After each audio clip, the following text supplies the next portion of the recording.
Assalomu alaykum o'rtoqlar. Bugun 2026-yil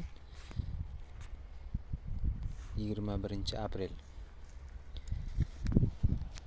Bedalarimiz gullab qoldi.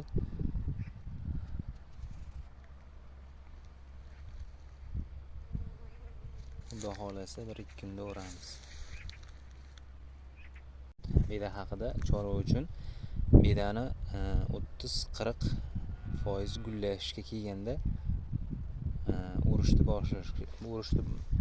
o'rib chorvaga berish kerak.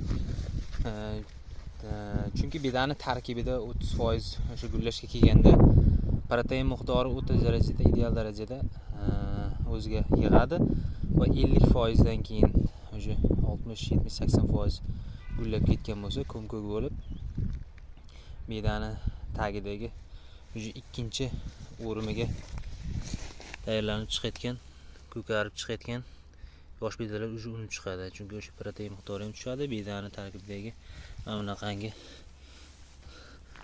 dag'al bo'lib yo'g'onlashib ketadi.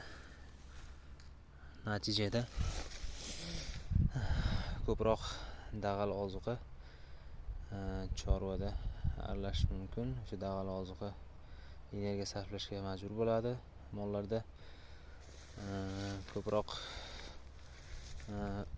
proteinni o'zida saqlab qola olmaydi.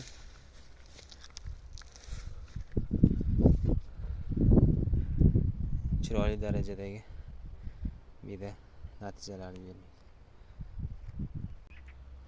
Sog' bo'linglar, salomat bo'linglar, hammalarning chiroylaringga baraka bersin.